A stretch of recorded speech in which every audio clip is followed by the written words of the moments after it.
And welcome back. Today we're going to be finishing our flight to Reno. Going to be taking a short tour of the downtown, and then swinging around and making a nice, smooth landing. Dare Alpha Sierra X-Ray Golf Sierra Alpha Reno Tower. Fly right downwind runway 16 right. Altimeter 29er to wind 256 at 7. Just getting our landing clearance Fly right there. downwind runway 16 right. Dare Golf Sierra Alpha.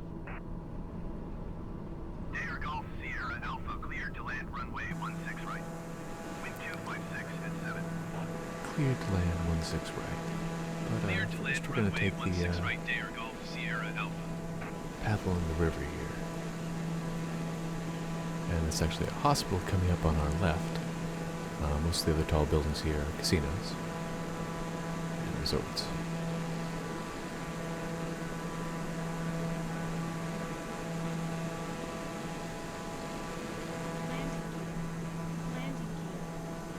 Coming into the heart of downtown here for a high-speed pass. Just over the El Dorado, past the Silver Legacy, Montage on the left there. And let's take that again. Nice low-speed pass. Oh, and a high-speed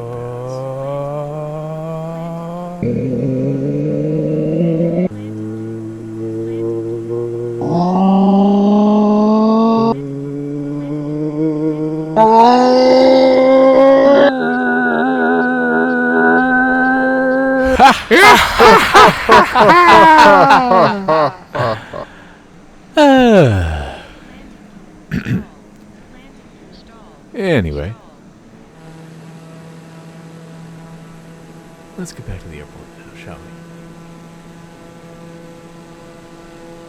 Just a couple miles over to our right there.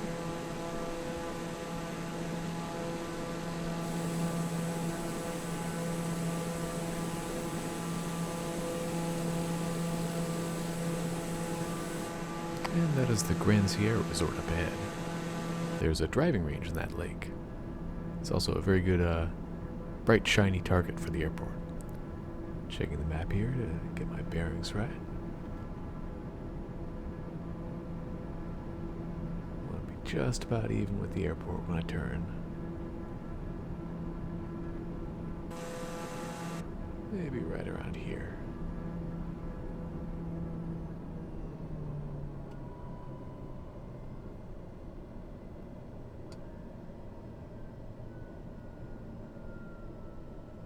Got my flaps down.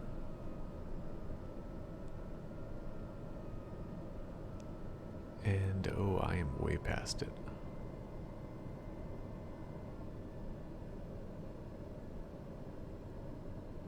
No bother. Let's see what I can do. Call this an emergency procedure. Should be able to just swing right around here. And almost got it. I rolled out too early. I'm gonna have to give it more power, go around again. See, that's another thing besides the radio, which I admit is a bother. Another real fear with flying solo would actually be when you're flying, you're not only the pilot, you're the chief engineer. You have to keep the engine running, make sure the mixture is just right. All the cylinders are cylinding. I don't know. I don't think I can really get into it until they come out with something electric. There are a few companies working in planes right now that are in the works. They're based on lithium-ion batteries that are just coming into the energy density to where it's feasible for short-term hops, less than an hour of flight time or so. A long-term goal is probably to hydrogen fuel cells, which are like 20 times more energy dense. It still doesn't quite match the kerosene jet fuel infrastructure, but it's a lot quieter. Certainly for sports flying, I think it's going to take off in a big way. Maintenance alone, having to take care of coils versus greasy, pumping, exploding engine is just there's no contest. And that's why I hope that my next car will be electric. But, I'll have to see if the price is right. And of course, another big concern is refueling. Obviously, it's important in a car. It's far more important in a plane. You have to get that turnaround time down, and charging up a battery for 6 hours just isn't going to cut it. They'll have to do battery swaps, or, of course, hydrogen pumps fairly fast. But certainly a big concern living in a city in an apartment. I don't have a place to park my car overnight and charge it, so I'm stuck with charging stations, superchargers, I guess, but no, it's not really a good solution at this time. Yeah, we're just coming to the edge of the runway now. Let's circle back.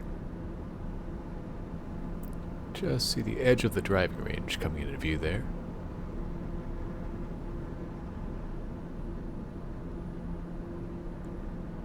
And I see the lights there, so I'm cutting it really close. But at least I am on the right line now. So at the end I just decided to go for it again. No time like the present, right? It was about at this point that I realized I was far over speed. This is actually one of the first landings I've done since I got the new game. And I hadn't really been up on the old flight simulator recently, so I am really rusty. As far as the checklist goes, I don't think I even put the second flaps down again. I'm basically still at downwind speed. Or upwind speed, I guess. But I did manage to cut off the power there and coasting down. Ooh, bit of a bump there. But we did finally land. Putting on the emergency brake down there to slow us down a bit more. Dare Golf Sierra Alpha exit runway when able. We'll call that a win. But here's a smoother time. I took it several more times, and this was one of the best ones from that night.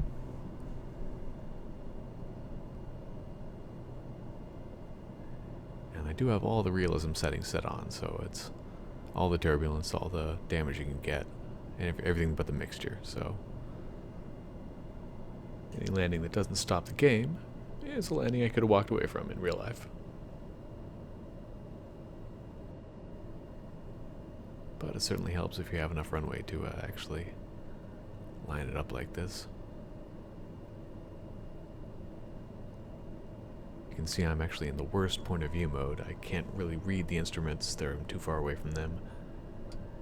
Yet they're still too high to really see anything.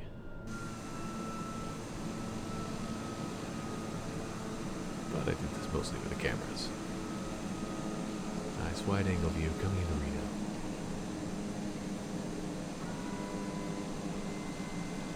Remember my second set of flaps there. Cut power to basically 0.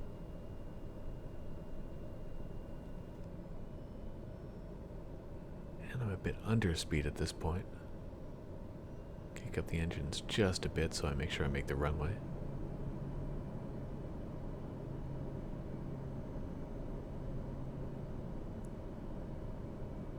And unlike Flight Sim X, I find the PAPI almost impossible to see on this. You can see there, right there, the lights to the left of the runway. I can't tell which ones are lit red, and I guess they're all red right now, but it's barely visible. Needs more light bloom. And flaring up here at the end, cutting the power. Softly touch down. Nice and smooth.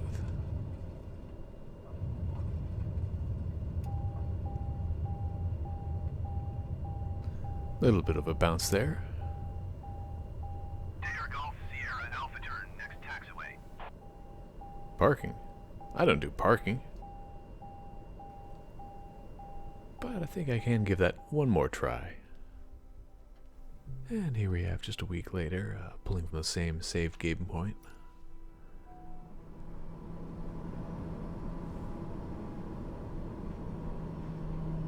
Now, in the past week, I've been doing a lot of landing practice. different types of aircraft and different runways. Went through most of the beginning landing challenges. Still haven't gotten to the intermediate and hard ones yet. And I've also done a fair amount of free flying as well. It's frustrating though, they don't have the time dilation working correctly yet, or at least I haven't found it. So, unlike every other flight simulator I've ever played, I can't just speed through the boring part of the flight and get to the landing. It's actually a bit of investment if you're taking a long couple-hour flight and miss the landing. And I found it's actually beneficial to be in this upfront built viewpoint mode. Can't see the instruments, can't see the vertical speed, but you can see the runway very well. And I found even for landing a big jet, just feeling and gliding it in can almost work just as well as going by instruments. Of course, ideally I'd like the field of view to be able to see both. At least be able to blip between them as fast as my head can move. But we'll get there someday. I'm really impressed with the hand tracking in the latest Facebook Oculus. It should make for some good instrument fiddling.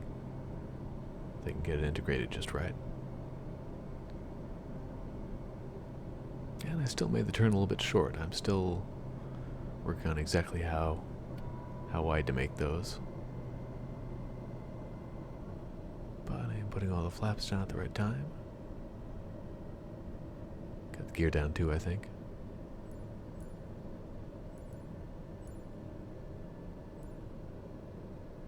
Not too fast, not too slow. Can't see the lights at all, but I think I'm on the glide slope, more or less. Angle of the runway looks about right.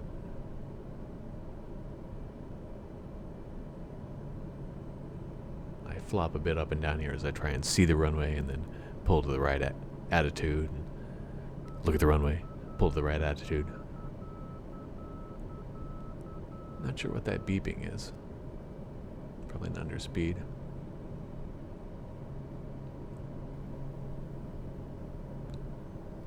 Cutting the engine here for the final swoop. Yeah, I'm still over the glide slope, I guess.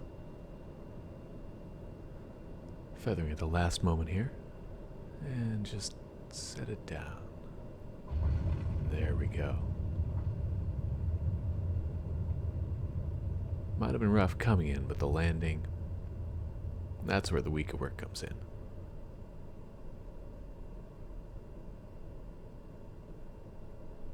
So here we are. Next week, FSX helicopters.